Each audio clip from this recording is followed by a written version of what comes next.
Hello, everybody. Today is Monday, January 28th, and I really quickly wanted to remind everybody that the Crystal Manager Reset, the deadline, is this Sunday, which is actually Super Bowl Sunday. And another thing I wanted to let everybody know is that the Super Bowl is a really, really, really, really good time to go heavy on your promoting of Isagenix, because think about Super Bowl Sunday and what it's like for most people. They eat a ton, they overindulge, and then they go to work on Monday morning and they're like, oh my gosh, I hate my life. So I know I used to feel that way. So I just really want to urge you all to get really excited about this week and not only re-hit Crystal Manager or hit it for the first time, but be really excited for what's going to happen next week. Okay, so now let's get to the fun part. We have a special guest, John, on here. And John is 25 years old. He was the number 7 start income earner under 25 for the year 2018, right? The whole year? Yeah, which is huge. And I will let him give you a little bit of his bio. We actually met on the Isagenix cruise, so he qualified for that as well. And he's just killing the game. So, John, I'm going to put you on here. And if you can kind of give a little bit of your background and what led you to being a part of Isagenix. Yeah, thank you so much for having me on. It's so awesome to share and just kind of show people, what we've done to get to this point so far. And so for me, like she said, I'm 25 right now, and my network marketing career started when I was 18 years old. So fortunately, this industry got brought into my life at a really young age. My mom is the one who introduced me, and her and Cindy Walter, they're best friends. They used to do a company prior to this. Cindy spoke at NYKO with her son, Tyler. And they did a direct sales company where they would go home to home doing parties, bring all their inventory with them. They'd sell what they'd sell, have to bring the rest of it home. And they became top producers in the company and still weren't earning a 6-figure income. And it just didn't align with their lifestyle at all. They were running marathons. My mom was a vegan, and the food products just didn't align with what they were doing. So my mom decided to step away from the company. Cindy stayed for a little while. But eventually, Cindy felt the same exact way, and she wanted to find a new opportunity. So she handpicked Isagenix. She looked at all these different health and wellness companies based on their products and on their compensation plan, and decided Isagenix was the best company to work with. And so when I was 18, we were on vacation in the Outer Banks of North Carolina. And Cindy, my mom was the first person that she talked to about this. And she starts going off about this company, how awesome the products are, about the compensation plan, about this huge organization she was going to build. And my mom was a little weary at first. She showed her some stuff, and my mom decided to join. And then she was automatically just like so excited. And they're like, John, this is going to be an amazing opportunity for you. We're so excited. And I was like, I don't know what you guys are talking about. I'm going to the beach. Like, you guys go do your little business. Like, I don't want anything to do with this. And so I really didn't look at it at all or give it any open mind at first. I ended up going to college that fall, and my best friend came to me with a different network marketing opportunity. And since it was my friend coming to me, I was way more open-minded to it. And I saw what was possible. I saw the residual income, the time freedom, just designing your life. And I was all in. And so this was right around when the eShot got released. My mom was calling me from conference to tell me about the eShot. I'm like, oh, well, I have $600 worth of energy drinks going to ship to our house right now. And I told her I'm starting this other business. And, obviously she was irritated, but she supported me, started plugging me into the right materials. And about 6 months in, I was in college in my dorm having meetings multiple times a week, going to different colleges, holding meetings, doing calls like this every night. And about 6 months in, I just was kind of objectively looked at the company and realized I really didn't align with it. They were very flashy, showing off like the cars and the jewelry. And I just didn't see it being sustainable. Meanwhile, I looked over to Isagenix, what my mom and Cindy were doing, and they literally were blowing up. There was thousands of people who were, having crazy transformations, starting to earn an income. And I was like, all right, well, if I'm gonna do this network marketing thing, I'm going to do it with Isagenix, because this is the company that's going to be here. I looked at the compensation plan. It was infinitely better. And so I decided to switch over there. And then, throughout college, I went so in with my first opportunity. I talked to everybody. And so I took a little break in between when I really got going with Isagenix again. I did all different businesses in college. I could go on and on for hours about that. But by the end of college, I'd stayed with Isagenix, building it part-time. And by the time I graduated, I got my degree in Applied Mathematics and Economics. And I was making an income that was the same, if not more, than what most of my friends would be making going to work a regular corporate job. And so I decided for 5 days after I graduated, I moved to Florence, Italy. I lived there for almost a year. I traveled over 20 different countries every Monday getting paid from this opportunity. I came home and moved out to California. And that's when I really, made the decision to start taking this seriously and treating it like a business and taking it to the next level. And so it's been like a year and a half now that I've really been focused building. I've been involved for 6.5, but probably like a year and a half right now that I've been really building this business. And yeah, moved out to California, moved back to the East Coast. I'm actually moving to Manhattan soon to change things up again. And it's just been amazing what this opportunity has been able to do for me, and just how I've been able to create my life and design everything that I'm doing every single day. So that's where I'm at now. I love that. That's so awesome. That's so exciting. And I'm really curious because you went, I went to college as well, and I was an accounting major with a finance minor. And network marketing was not something that was even discussed with us. And I went to Clemson, so it's in the South, and I don't know, I never even heard about it. So what made you so intrigued by network marketing in general when you were going to school to get your degree? Yeah, absolutely. This is a question I really like to answer because it applies to our business too. So when my friend came to me with the opportunity, I've always been pretty open-minded. It wasn't until network marketing that I really discovered how entrepreneurial I am. But when he showed me the comp plan and I just saw that exponential growth, and then what goes along with that beyond the exponential growth, just the time freedom. And I saw network marketing as an opportunity to really build this business big and build that platform that will allow me to kind of go and do whatever else I want to do in life. And kind of feeding off that, I think oftentimes in our businesses, people get so hung up on the products and being a health professional. Right. And, it's really like, I think back to what got me hooked into this industry, and it was that comp plan, seeing that exponential growth and that concept of residual income that I've never heard about up until that point. I'm like, wait, you can make money while you're not doing anything. Right. I was like, and that just changed how the way I think about everything. And now I really only go after, things that are going to build me streams of residual income. But that was really it. Just seeing that different way of making a living, making money, that, you really controlled everything that's going on. And then, it got to the point, like, in my vision, I just saw myself having that business that was making me the income long after I put that work in. And then, in Italy, I'm living there and making a check every week as I'm traveling Europe. So that was really the breaking point for me when I realized that was a real thing, making money in your sleep. I was all in. Yeah, I love that so much. That's so incredible. And I honestly wish that I knew about this opportunity when I was younger, and I wouldn't have wasted so many years. But everybody's journey gets them to the right point, right? So kind of going off of what Laura just asked. So when you're reaching out to people, or when you're starting conversations, or you're making connections, are you leading with the product? You're leading with the business, or especially when you're talking to guys your age? What do you do? How does that conversation go? Yeah, well, when I first started, my first company, I can probably say here, the company was Vima, and they sold an energy drink called Verve. And when I was in it for the business, like the product, like it was good, I liked it, but I was showing people the opportunity to make money and make a stream of residual income with this. So that's exactly what I was going with. And, at 18, people were signing up in my organization with $600 worth of energy drinks. And I feel like so that gap in between, once I started Isogenics, I, took a different angle at it. I'm certified as a personal trainer, and I really went about it with the products. And, you enroll a lot of people that way, but I think leading with the business is key. And I've really kind of transformed into being a business first type person. If there's anyone who's a customer, of course, I always talk to them, like I'll show them our solutions. But I think I heard Zach Sullivan actually say this, that you can't talk about the products you can't talk about the products without talking about the business.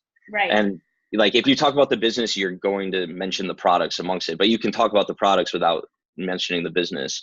And I think it's just such a great opportunity, and that's such a great way to kind of show people what we have. And then the products are excellent as well. They're going to have a great transformation on them, but you never know. Like it just took one video for me seeing that growth, what that might do for someone else. So if you just show someone that, you never know what it's going to lead to.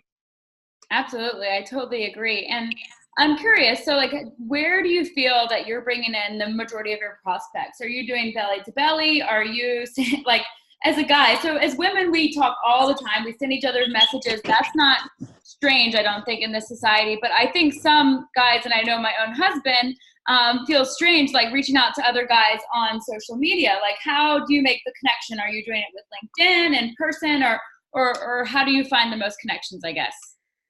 I feel like I'm just detached from the outcome. I've always been a person who's a big networker. Like I was in a fraternity in college. After, like in Italy, I was meeting so many people from all over the world. And I'm comfortable with just kind of, talking to people, having conversation, being genuine.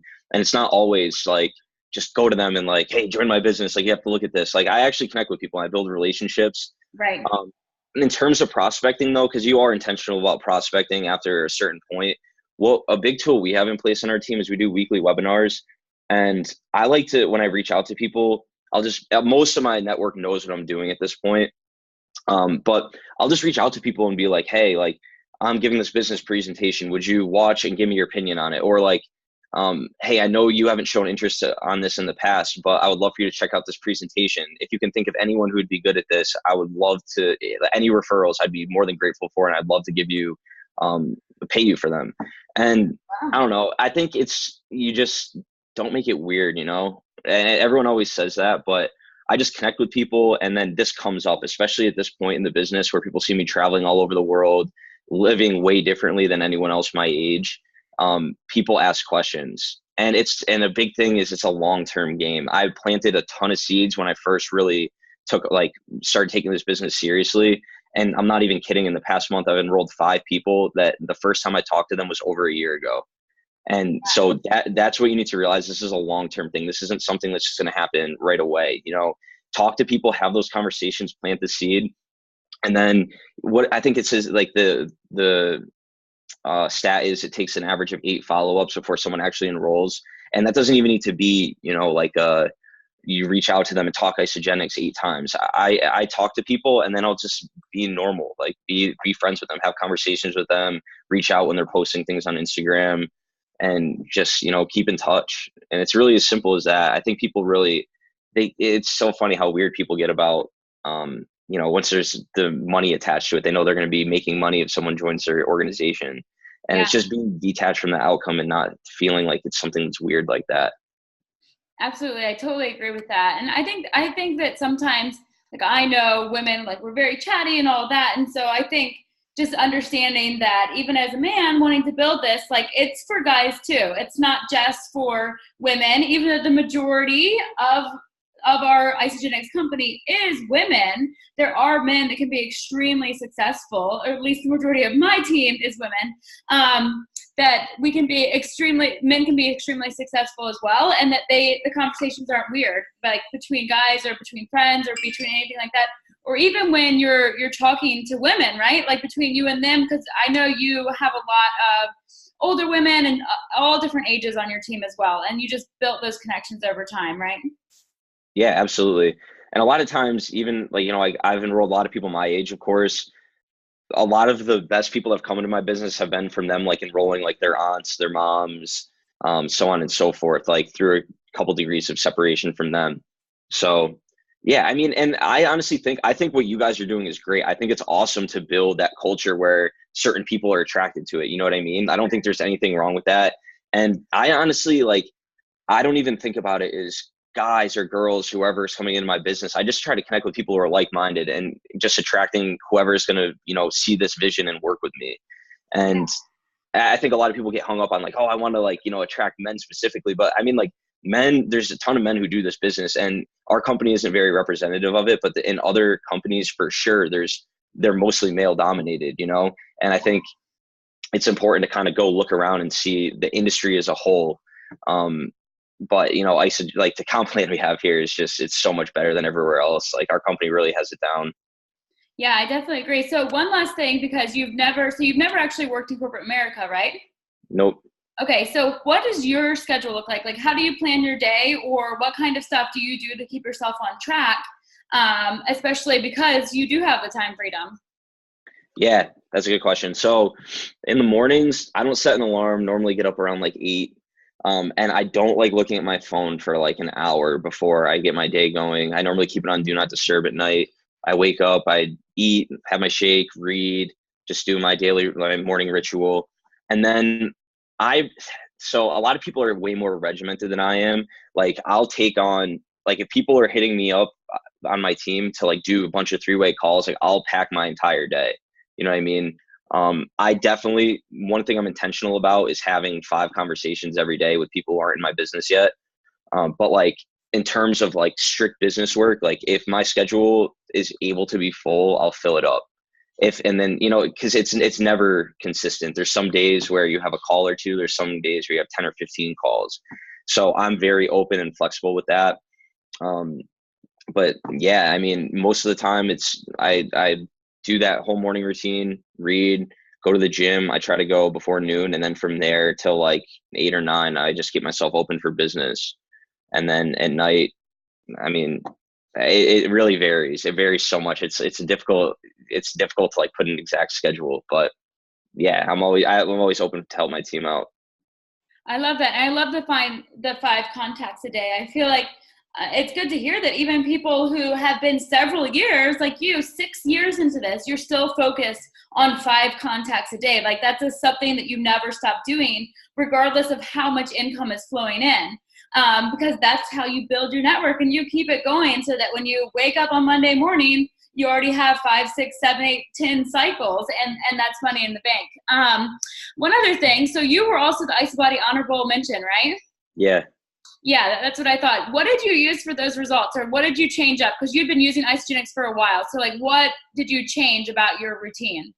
Yeah, well, here's the thing. So throughout college, I definitely like shakes, e-shots. I was consistent with that stuff, bars, and I was always in good shape. So then when I moved to Italy, I got way wrapped up in all the pizza, the pasta, and the wine. I could only really bring with me what I could fit in my suitcase for products. So I think I packed like 8 boxes of shakes into a suitcase. So I had shakes while I was there, some e-shots. That was pretty much it. And so when I came back, I just was not feeling good. I was just bloated, definitely out of shape. So that's when I committed to IsoBody, and I just got way more strict with what, you know, it was mostly my nutrition. Like I definitely stepped up my workouts. I was probably working out 5 or 6 times a week. I could tell you literally exactly what I ate every single day. Do you want to hear that? Yeah. Do you want to hear? Shake your head. Yes. Comment if you want to hear. Yeah. I think that we have, I mean, most of us on this call are married, and, you know, our husbands, they're really interested in transforming their body as well.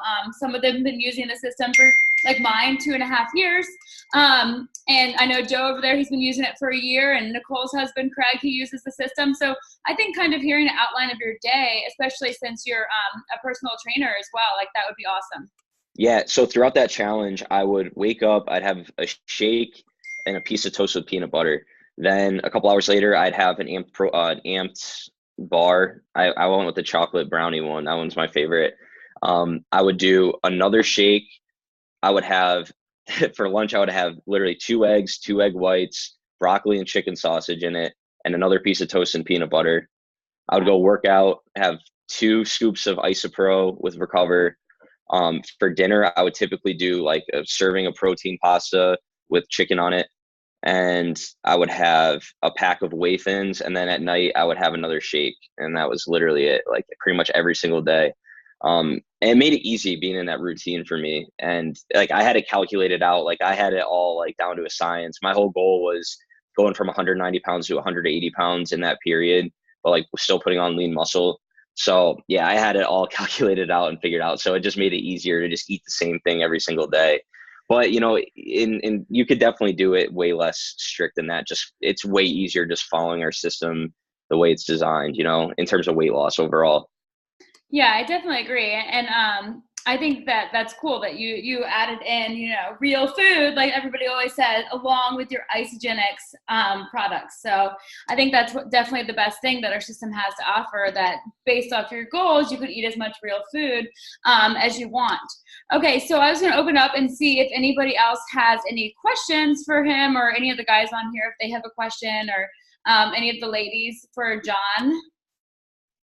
Y'all can write in the chat box, or you can unmute yourself. Any tips for getting to executive? Yeah, definitely. So I wasn't even paid as executive till I got home from Italy, or I didn't hit the rank of executive yet. And so what I did, I enrolled a good amount of people, but for me, and especially during this time right now with the reset, it's all about just finding people, like it's just all executive is just 5 and 5 that each have 2. Like that's all you need to focus on is just getting them 2 people. You don't have to worry about converting them to full-blown business builders or like having them catch the vision. It's just having them find 2 people. And I would reach out to people. I was just kind of just like anyone, like accountability partners you can think of. That's where a lot of people would enroll like their sister or their mom or their aunt, and just being consistent with that. And I think it's just mentally breaking it down into like, you don't need the 10 business builders. You just need 10 consultants just to get to that rank, and then worry after that about bringing in 5 and 5 who are going to be the people who really blow this up. So focus on that. And when you're bringing new people in, especially throughout this, really plant that seed right away. Even if they just want the products, always tell them, or not even tell them, just ask them who are 2 people that, you know, you'd love to do this with, who'd be good accountability partners, who, you know, that would want to lose some weight, and just kind of feed off that. Because most of the time they know a couple people, and that's just your job for right now running to executive. It's just 5 and 5 who each get 2. That's it. That's all you have to worry about. I totally agree with that mindset. And I think it's so good to hear from so many people that that's exactly, it can be that simple. And sometimes we try to overcomplicate it or make it feel hard, or, you know, put this added stress around it. But it's just like, who are 2 people to eat, right? We all know 2. Amra had a question for you as well. She said, how long did it take you to hit executive, and what's your biggest motivation? Yeah, so it's, like I was saying earlier, like I had that period in between where I really wasn't focused on building my business, but I enrolled people who were building. And so I was cycling a good amount. So I had that residual income stream. Once I decided to hit executive, it took me, I don't even know, maybe like 2.5, 3 months of, and I, you know, consider the fact that I already had people enrolled that I could work with. But once I decided that I was going to make it happen, probably like 2.5 months, 3 months. So, and then what's your biggest motivation?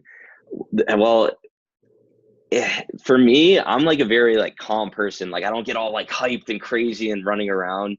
For me, the biggest change happened when I came back from Italy. The designer of the Healthy Mind and Body program we have, Rod Hairston, we went to one of his weekend seminars in Ohio. And I just really connected with the material he was giving us. We ended up doing a subsequent 6-week program with him that just focused on daily conditioning and just building the habits. So like I, at that point, decided I really want to take off with my business and take off like with IsaBody and just have a great transformation. And it really just came down to me for daily, just doing those little things. And then it just becomes who you are after a certain period of time. So, you know, I can listen to stuff and, you know, at like events, I'm the type of person, I go to an event, I love the material, but I'm not like leaving like, you know, like extremely like feeling crazy. I like to just, you know, make that long lasting change. And so when I did that with Rod, that's when I first hit being a top 10 in Commerner. That's when I got IsaBody honorable mention. That's when I earned the championship cruise challenge. And it was really just kind of like changing my beliefs around network marketing. I was carrying some negative beliefs from my first company and just kind of reframing them, realizing with Isagenics, what we're doing is way different. You're doing people a disservice by not sharing this with them. And I reframed all that in my mind and then just started building the habits to be an effective leader, an effective business builder. So that's kind of, might not be the answer you're looking for, but that's the truth for me. Well, no, I think that's a great motivation. And, you know, everybody has a different reason and why, and it doesn't have to be to make $1 million or, you know, to go to Australia or whatever, start a charity. Like it can just be about being really successful and working really hard. Like this gives you an opportunity to do that sitting in a cubicle doesn't really give you, you know, in the same sense. So I think that's a great answer. Do you think that when you committed to IsaBody and you really took it seriously, that like that helped your business grow as well? Do you think that really was a game changer for you? Definitely. And that was my whole goal with the IsaBody thing. Obviously I wanted to get in way better shape, but I knew by doing that I would focus way more on my business as well. So I really used IsaBody as a tool to build my business. Literally exactly what you said. It is exactly what my plan was, and it is what ended up happening. The one thing that happened though, you know, I got certified as a personal trainer throughout that too. And I enrolled a lot of people on products who didn't end up sticking around. And that's when, you know, I've really made this change back to being business focused and kind of thought about where I had success in the beginning when I started network marketing. And it was being business focused. Like you really don't want to be an expert on the products. It's just, there's no duplication in that. And painting the vision is way more powerful. And to me, I find it a lot more fun to be talking about the vision of what's possible building a business like this. So yeah, but definitely that's something that really helped me, take it to the next level. I think that's something that a lot of people on this call could agree with, because we have some people that are certified health coaches and people that are nurses. And so like the mission for getting people healthy is really strong. But I think that we all throughout the last year learned like it's great to give people this physical transformation, but the business, like if people have money, they have so many more options and they actually are healthier, because the stress of money and the burden of being broke, like it really is real, and it really makes you extremely unhealthy. So I definitely love that you shared that, because I know there's some people on this call that can relate to like focusing a lot on products and that it didn't really serve them as much as they wanted it to. Does anybody else have any questions or anything before we let John go for the night? You can unmute yourself if you do, or you can type it in there. All righty. Okay, awesome. Well, thank you, John. Thank you so much for your time. I really, really, really appreciate it. And I know that this helped a lot of people and spoke to them on a deeper level for sure. So thank you so much. Absolutely. Thank you guys for having me. Have a good night, everybody. Bye. Bye, everybody. Thank you, guys.